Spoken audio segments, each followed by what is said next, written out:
साध संगत को देखना ये चाहिए कौन पीर फकीर के वचनों पे चलता है। ये नहीं देखना चाहिए कौन कितना पुराना है कितना नया है। नए पुराने से सत्संग में या रूहानियत में कोई फर्क उतना नहीं पड़ता। ये जरूर है कि अगर कोई पुराना सत्संगी है, लगातार सुबह शाम सत्संग सुनता है, तो उसके आत्मा के खाते में फल तो पड़ रहा है। पर अगर वो निंदा ही करता रहता है सारा दिन, मान लो सुबह सत्संग सुन ली, शाम को सत्संग सुन ली, और सारा दिन दे निंदा, दे बुराइयां, दे चुगली, सारा दिन कचर कचर कचर कचर, बताइए जितना समय सत्संग में फल इकट्ठा करने में लगाया उससे ज्यादा समय उसे बर्बाद करने में लगा दिया। तो आप खुद बताइए क्या क्या हासिल हुआ उससे? खाली रह जाता है, कोरा हो जाता है। तो सत्संग सुनो, अमल करो।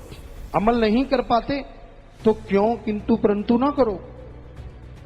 लोग मीन में एक निकालते हैं, अल्लाह मालिक में, भगवान ने ये क्यों बनाया, भगवान ने वो क्यों बनाया, भगवान को ये नहीं करना चाहिए था, भगवान को वो नहीं करना चाहिए था। वाकई भगवान के पास सलाहकारों की कमी थी। आप लोग बाद में पैदा हुए, शायद भगवान पहले आपको बुला लेता, आप ये सोच रहे होंगे। अरे उसको किसी सलाहकार की जरूरत नहीं। जिसने सबका दिमाग बनाया है उसको कौन क्या राय दे सकता है? वो राम, वो अल्लाह वाहिगुरु सब जाने जान है। उसने जो भी बनाया परफेक्ट बनाया, जो बनाएगा परफेक्ट बनाएगा, और जो बनाया था परफेक्ट बनाया था। वो ईश्वर, वो अल्लाह, वो राम, वो वाहिगुरु, वो गॉड, खुदा रब किसी के कहने या किसी के रिमोट के बटनों से नहीं चलता।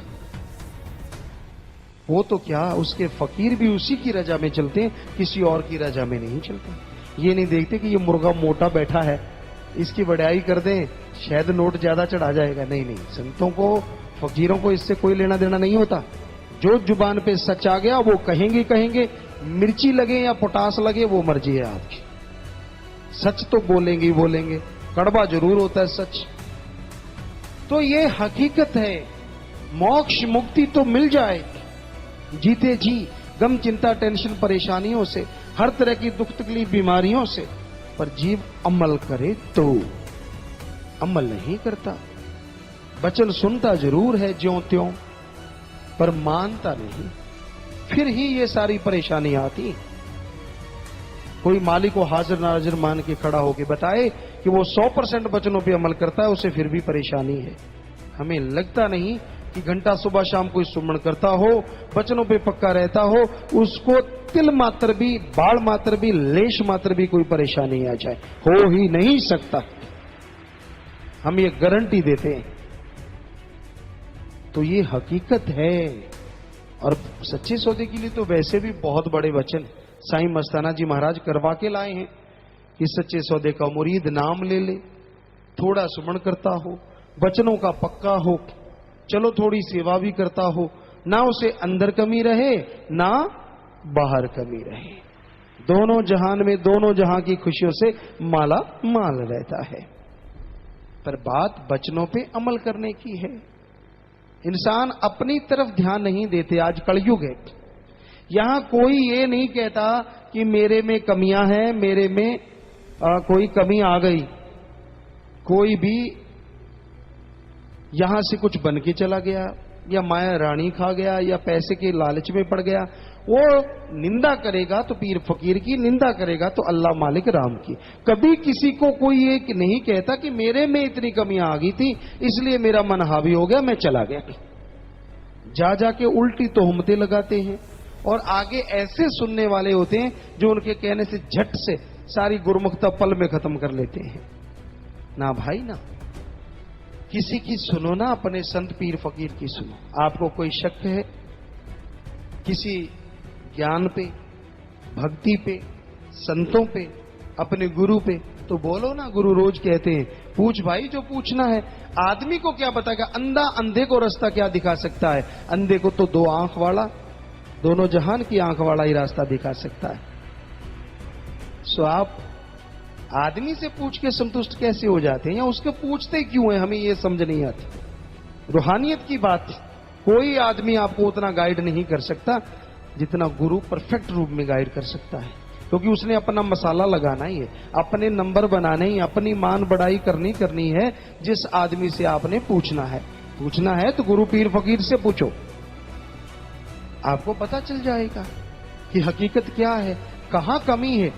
वैसे बेपरवाह जी के वचन हैं, उन्हीं के वचन वो ही करवा रहे हैं कि सत्संग में कोई सवाल रहता नहीं, अगर आदमी ध्यान से सुन ले हर सवाल का जवाब मिलता रहता है। अगर ध्यान से ही ना सुने, ख्याल कहीं और। अब एक आम आदमी बैठा हो, उसके सामने लोग बैठे हैं, तो कुछ एक लोगों का तो वो भी बता सकता है ये सुनते टाइम किधर किधर ध्यान होता है। जैसे स्कूल में टीचर लेक्चरर होते हैं, हम भी पढ़े हैं, हम पढ़ा करते।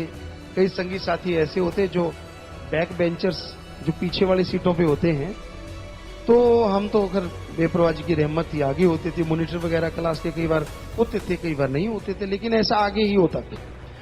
तो ये होता था कि जैसे टीचर लेक्चरर या कोई टीचर वो लिख रहा है बोर्ड पे या कुछ बात बता रहा है, तो वो उनकी अपनी शरारतें जहाज बना के छोड़ दिया। एक गोली सी बनाई कागज की, उसके ठा, दूसरे ने वो स्लेटी उठाई, दूसरे के ठा। तो ये सिस्टम चल रहा होता पीछे। अब टीचर की निगाह पड़ जाती, खड़ा हो रहे, खड़ा हो गया, फिर बेंच पे खड़ा सबके सामने, आगे वाले बेंच पे आ जा, पीछे वाले पे नहीं। फिर वहां कभी खाज कर ली, कभी शर्म, ऐसे क्योंकि शर्म आ रही है, बड़ा तीर मारा था ना, शर्म तो आनी है। तो ऐसे ही वो तो एक टीचर अपने कमरे में 40-50 लोगों को देख के बता सकता है, तो पीर फकीर के सामने जब आप सत्संग में बैठते हैं, तब फकीर नहीं तो राम अल्लाह मालिक की निगाह में जब आप बैठते हैं, तो ये कैसे संभव है कि वो आपकी हर सोच, आपकी हर हरकत को नहीं जानता। जैसा करोगे फल वैसा मिलता रहेगा। इसलिए कम से कम सत्संग में जब आओ, छोड़ दो अपनी चालों को, छोड़ दो मन की चालों को। क्यों पांव पे कुल्हाड़ा मार रहे हो, क्यों बेड़ी में बट्टे डाल रहे हो? क्योंकि आप गुनाहगार बनते जाओगे और फिर उसका फल भोगोगे तो बड़े कुर्लाओगे, चिल्लाओगे। तो सत्संग में कम से कम जीव जब बैठे, ध्यान से पीर फकीर की बात सुने। पता नहीं क्या बेपरवाह जी ने वचन किए हैं, हीरे मोती लबड़े ने सत्संग में आओ, सत्संग सुन लो, क्या पता कौन सा हीरा आपकी जिंदगी को संवार दे। क्योंकि संतों के वचन नहीं होते, ये माइक के वचन नहीं जो तब आप तक आ रहे हैं। हम बोल रहे हैं तो आप तक आ रहे हैं, और हम नहीं बोल रहे, हम भी माइक हैं। जैसी में आवे खसम की बाणी, तैसड़ा करी ज्ञान भी ला लो। जैसा मालिक सतगुर बोल रहे हैं, वैसा हम आपकी सेवा में अर्ज कर रहे हैं। चाहे आप बटा खाओ, चाहे सीधे बैठे रहो, मर्जी आपकी, हम नहीं रह सकते बोले बिना। जो सतगुर कहेगा, माइक की क्या ताकत की वो बोले ना, वो तो बोलेगा ही बोलेगा, बोलने वाला जब बोल रहा है। तो अगर आप सच्ची मोक्ष मुक्ति का नजारा लेना चाहते हैं ना, वचनों पे अमल करना सीखो। सुनते हो, सुन के अमल करो, फिर देखो कैसे नजारे आते। ना आपको टेंशन सताएगा, ना कभी चिंता आएगी, ना कोई गम, ना दुख, दर्द, बीमारी नजदीक भी नहीं फटकेगी भाई। पर अमल तो करो।